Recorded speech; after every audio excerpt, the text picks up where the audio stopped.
let's say there is a let's say there's a scandal in pro wrestling. Okay.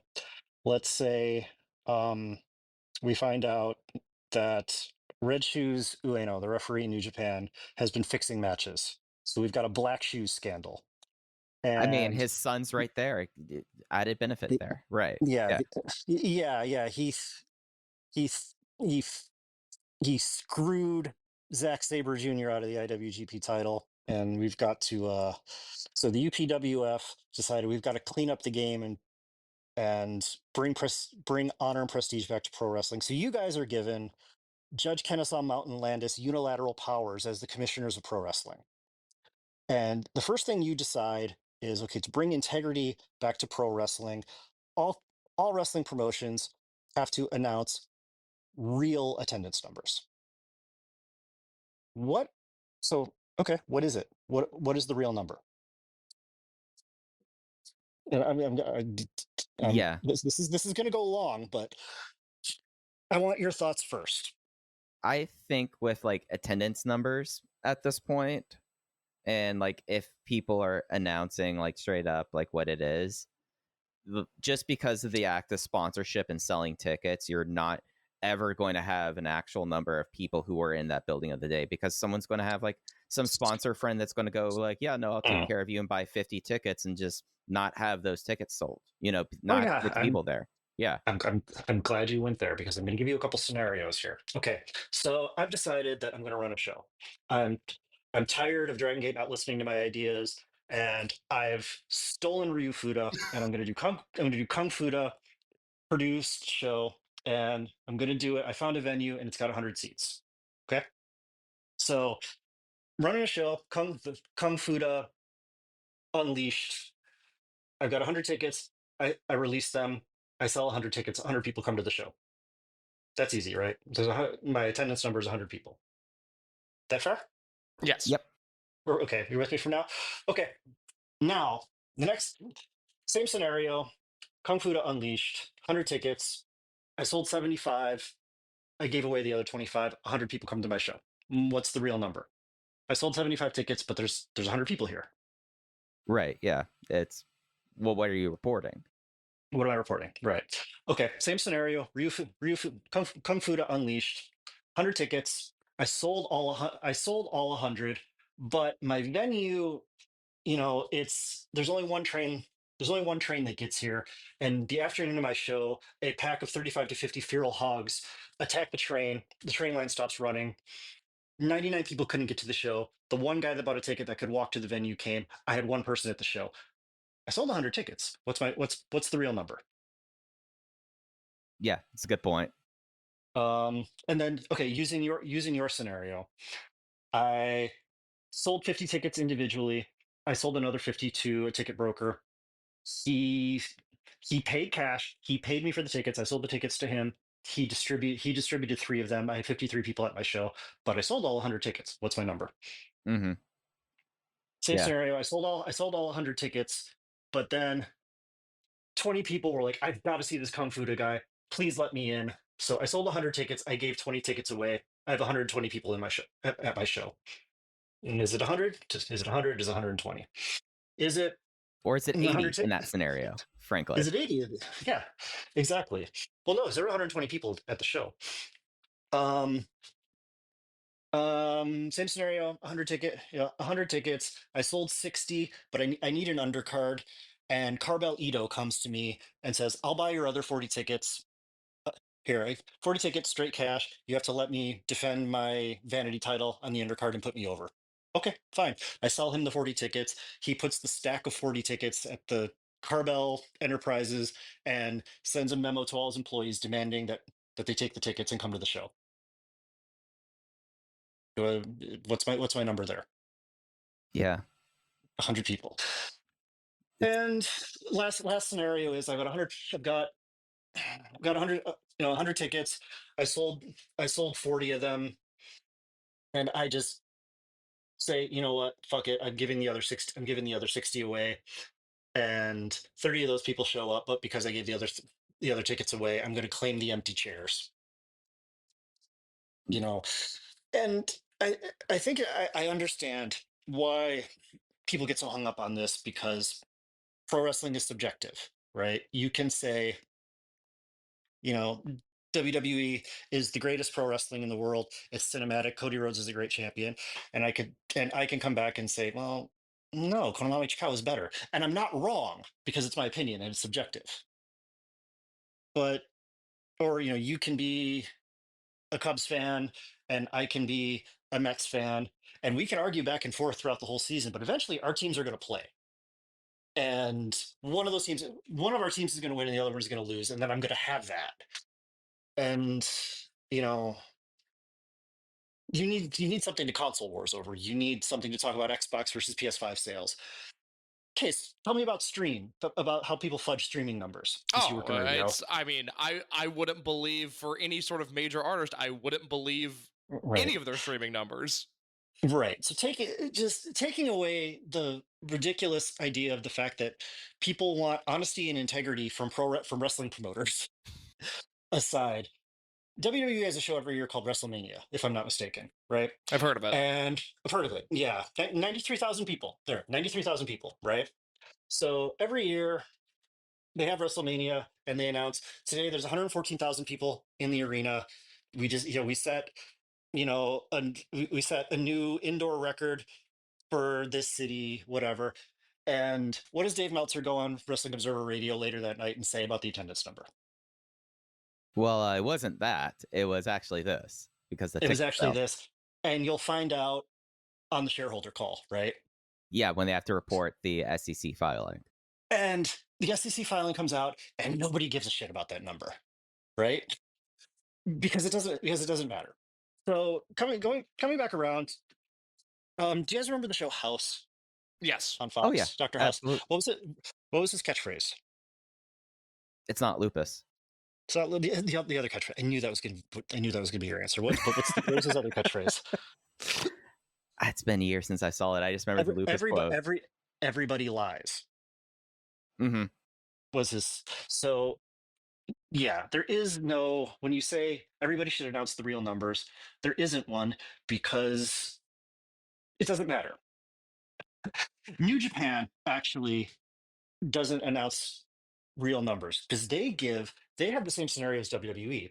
They can only announce this is how I understand it. This is how it was explained to me, that they only announce paid tickets, paid in the building tickets. So comps, freebies, or people that bought tickets but didn't show up aren't included in the count. Mm-hmm. So if anything, they're vastly underreporting compared to all the other promotions in Japan. And then, so when you go and you look at, there's those lists every month or every year of, ticket sales, year to date ticket sales with the Japanese promotions. And everybody's like, well, you can't count these. No, you can't count what Dragon Gate does because they do this, or you can't count what they do because, they do this. People, the main takeaway should be is that New Japan, even when underreporting versus everybody, is like 3 times what everybody else is. Sure. So it's like, what are we even arguing? Like I hate the arguments about number two, Yeah, because I what's the always remember. metric? Yeah, what's the metric? How are you measuring this? Like, I always kind of go back to, and it's one of the few episodes of Shoe Pro I actually bought, was the one with Pac on the cover, the Dreamgate. And I forget the exact wording, the translation, but the caption is, Yeah, why be number two when you can be the only one? yeah. Rather than aiming for number one, you can be the only one. You know who is doing that great right now is All Japan. All Japan has gone isolationist. They use freelancers, but they don't rely on, for Smash Brothers bullshit, Forbidden Door bullshit. They go with what they have and whatever freelancers they have within their means, and they've done really well this year. And if you need to look at ticket sales constantly as a sign of business health or whatever, it's very misguided, because one, if you're going under the assumption that everybody lies, but they're still 1/3 of what New Japan is announcing, even knowing that they're underreporting because they give the stakeholder, they give the paid number because that's what's going to be on the stakeholder, like the stakeholder meeting when they give their financials. Like, Mhm. is there even a point to it? So if you really want to look at business metrics beyond just console worrying about attendance and looking at the numbers, you should be looking at things like number of shows. Is your company and I'm not leading with that because Dragon Gate runs more shows than everybody. I'm approaching it from the perspective of, is your company running as many shows as they did last year? Are they running more? Are they running less? Are they running the same? What markets are they running? Are they running the same markets? Are they in someplace new? Is there a market that they're not in anymore? And yeah, sure, you can eyeball the venue. You can eyeball Edion Arena Osaka and say, I don't think they can afford Ricochet with the way this arena looks. You Sure. can do that. Also, another thing to look at: how many full-time wrestlers do they have? Do they have? How, is it more? Is it less? Are they debuting new people? Is it more? Is it more? Is it less?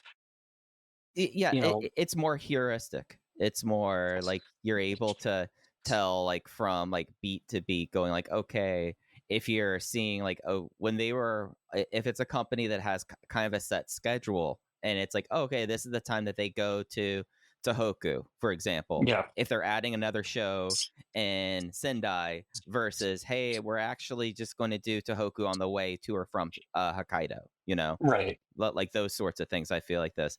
I at least for me in this exercise, the one thing that really did take me aback was looking at ticket pricing. That Sure. was that was one of those things where I feel like you look at Dragon Gate. Dragon Gate's a company that at least to my knowledge, and I don't keep track of it, week to week. Ticket prices have remained somewhat stable over the last kind of period of time versus promotions that are doing like same building and charging 3 times the price for a front row seat. That there's that as well. Yeah. Well, that's interesting, and that's a completely other side Hmm. of this in using let's just say, the women's wrestling tactics of selling the super expensive front row seats, because they your fan base they have the type of fans that are willing. Your front row is selling out at $2,000 or $300, let's say, Right. Yeah. but your cheap seats aren't selling out. Hmm.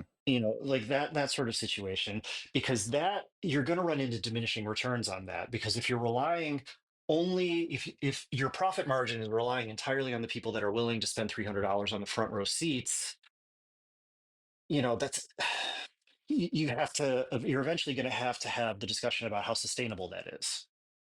Yeah, because at And that certain point, when you only have those 40 or 50 people underwriting this, yeah. then you're not growing. You're just to use a phrase you used earlier, you're just super serving those 30 to 40 people who are willing to essentially throw their wallet at it. Right. And you also have to protect the value of it. So let's say you're selling the $300 front row seats, but you only sell six. No, let's say I'm making an even number. You only sold eight. That means your front row is going to be two on each side. And Right. that's not good. That's not good either. And for Dragon Gate, just in this Dragon Gate podcast, so I'll be talk about Dragon Gate. Ticket prices got the COVID bump, like every promotion did. Kind of like inflation with everything else, and that prices went up during COVID and because of the Right. Yeah. pandemic, and prices never went back down. Yeah. Right? That's been the case There's that. globally. Right. But there's things like, there's the family seats for a lot of there's a family package for house shows now, where if you have kids, like if you can come, like parents can come, and if you buy a seat, the kids can get in free, like those sorts of things. And it fills seats, it brings kids in, and some people look at it as it's a gimmick, and yeah, it is a gimmick, but at the same time, it's a good gimmick, because someone's buying tickets and the kids might have a good time and want to come back again.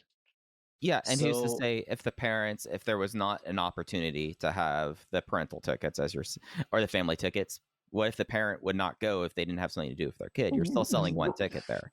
Right. Maybe the parent wants to go, but they have childcare needs, and but they can't afford to buy tickets for their three kids because they had triplets by accident. And any number of scenarios on that. And but anyway, yeah, the where I was trying to get on that is like I know people are still going to console wars over attendance numbers, but like at the end of the day, there is no real number, and everybody lies. So No, that's a kind of conclusion I've kind of come to after a couple years of trying to yeah, to just do that. don't take it so seriously, I guess is what I'm going to come away Yeah, from this. I know there's still going to be people that have trained an LLM model to analyze crowd pictures, and count each head, and come away and say, well, I uploaded screenshots of I uploaded photos of every angle of that show, and the AI only counted 600 people, but they announced 1,000. It's like, don't, back and whatever, through the left, back and through the left. yeah, You're hey, whatever. If that's what you enjoy doing, that's fine. But like, it's not so serious. It's not that serious. I It's only pro wrestling. It's not real, except for Matsumoto period all Japan women. That was very real.